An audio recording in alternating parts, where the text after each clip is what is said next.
Meus irmãos e minhas irmãs, paz e bem. Na liturgia de hoje, nós começamos a ler o profeta Joel. Joel é um profeta que está 4 séculos antes de Cristo. E, então, já no pós-exílio da Babilônia, ele vai ler a situação do seu momento histórico a partir dos profetas anteriores, sobretudo de Isaías, Ezequiel e Amós. Ora, isto é a profecia bíblica. A profecia bíblica não é o adivinhar o futuro, mas a partir da palavra de Deus, no discernimento daquilo que Deus está dizendo para a situação contingente, contemporânea, dizer para o povo o que fazer. Nesse momento, o povo vive, a leitura de hoje, uma situação concreta, uma invasão de gafanhotos. Então, o profeta vai ler aquele momento histórico para dizer ao povo o que é que tem que se fazer. E qual é o apelo do profeta na liturgia de hoje, nesse momento que é uma crise econômica, uma crise social? Um chamado à conversão. Olha, essa situação nos chama a uma conversão. A primeira mensagem dele é dirigida àqueles que governam a religião de Israel. Ponde as vestes e chorai, sacerdotes, gemei, ministros do altar. Entrai no templo, deitai-vos em sacos, ministros de Deus. A casa de vosso Deus está vazia de oblações e libações. E depois que eles então envolvam o povo em um processo de conversão. Então, de voltar ao Senhor através do quê? Através de jejum e através de orações. Prescrevei o jejum sagrado, convocai a assembleia, congregai os anciãos e toda a gente do povo na casa do Senhor vosso Deus, e clamai ao Senhor. Ai de nós nesse dia, o dia do Senhor está às portas, está chegando com a força devastadora da tempestade. Então, a tempestade que eles estão vivendo é aquela praga de gafanhotos. E ele vai associar isso ao dia do Senhor. O dia do Senhor, que é a chegada do Messias, que é o dia do juízo, que está muito presente na tradição desses profetas que iluminam o livro de Joel. Mas veja que, concretamente, se está vivendo uma praga de gafanhotos e que ele usa essa imagem para dizer do dia do Senhor, que convoca todo o povo a uma conversão, a voltar ao Senhor. Então, isto é a capacidade do profeta. O profeta é aquele que está em busca do Senhor, que está imbuído nessa busca e quer levar todo o povo para, com ele, chegar até o Senhor, para fazer o verdadeiro caminho de conversão.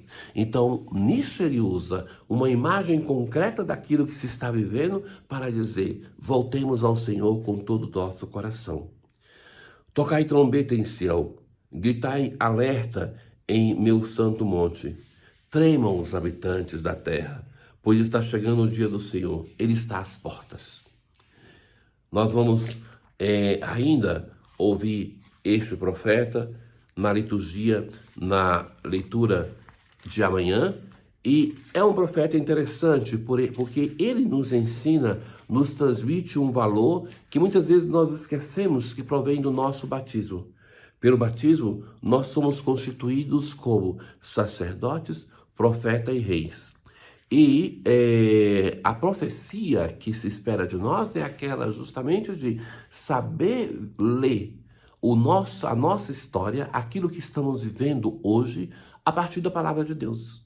Ler a história a partir de valores humanos, a partir daquilo que todo mundo crê, isso não é preciso um elemento de fé. O desafio da fé é aquele de discernir o nosso momento a partir da palavra de Deus. Isso é a verdadeira profecia. Hoje no Evangelho, nós encontramos Jesus que estava expulsando um demônio. Então alguns pensavam, é por Beelzebul que ele está expulsando o demônio. Outros, para tentar Jesus, pediam-lhe um sinal do céu. O que é um sinal do céu que eles pedem? Alguma manifestação grandiosa que deve interferir nos próprios astros. E então, aqueles primeiros que pensam que é por Beelzebul, não se manifestam, mas Jesus, o evangelista, vai dizer assim: Jesus conhecendo os seus pensamentos. Então, Jesus é aquela pessoa capaz de um grande discernimento, como nós ouvimos hoje na primeira leitura do profeta Joel sobre a história do próprio Joel. Jesus é aquela pessoa que intui o que está acontecendo. E então, agora ele vai discursar não para aqueles que falaram querendo um sinal, mas para aqueles que pensaram e não falaram. Então, a primeira coisa que Jesus vai dizer assim: todo reino dividido contra si mesmo será destruído. Então, o evangelho, ele não é uma coisa ilógica, mas o anúncio de Jesus se baseia em uma capacidade humana de reconhecer a história. Então, ele vai dizer assim: um reino dividido, isso é óbvio, a coisa lógica. Se o reino combate contra si mesmo, ele não tem força para combater o que está fora. Então, e vai continuar. Se é pelo dedo de Deus, quer dizer, a força de Deus, que eu expulso os demônios, então chegou para vós o reino de Deus. Então, o reino de Deus é algo que já começa, que chega a partir do anúncio do Evangelho, a partir dos gestos de Jesus, e que nos envolve a todos em um caminho de conversão. Ora, quando o homem forte e bem armado guarda a própria casa, seus bens estão seguros. Mas quando chega um homem mais forte do que ele, vence-o, arranca-lhe a armadura na qual ele confiava e reparte o que roubou. Jesus continua e vai dizer assim: quem não está comigo está contra mim. Ou seja, não é possível estar com Jesus pela metade, ou quente ou frio, não morno. Então, que aqueles que o acusam ou que pensam do seu íntimo contra ele, que se posicionam claramente contra ele. Então, Jesus é aquele que deve ser amado como o primeiro amado. E a partir dessa experiência de amor, nós devemos querer anunciá-lo. Daqui nasce a missão, daqui nasce o desejo de anunciar o Senhor, pois não podemos reter para nós aquilo que ouvimos e que vimos.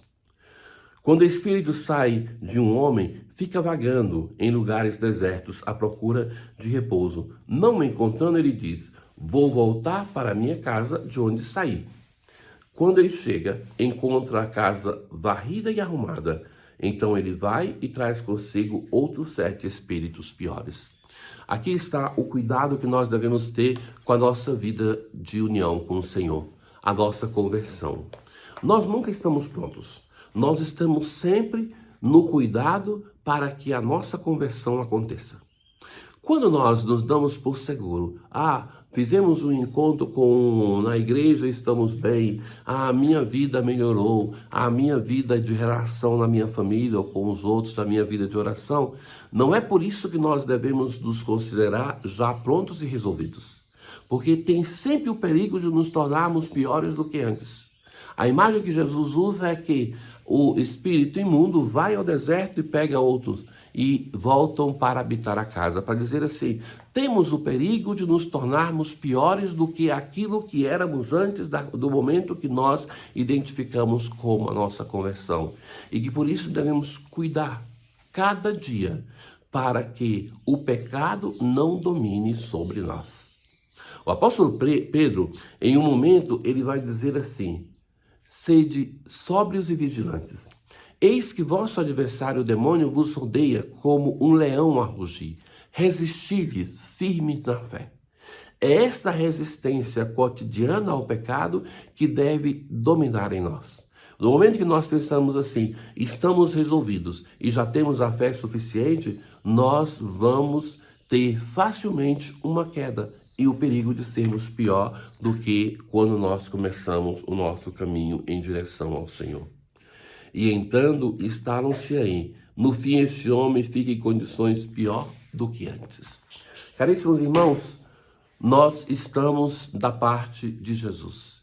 É por ele que nós existimos, nos movemos e somos. E que claramente isso deve, na nossa vida, delimitar aquilo que nós fazemos, as nossas opções, com quem andamos, aonde estamos.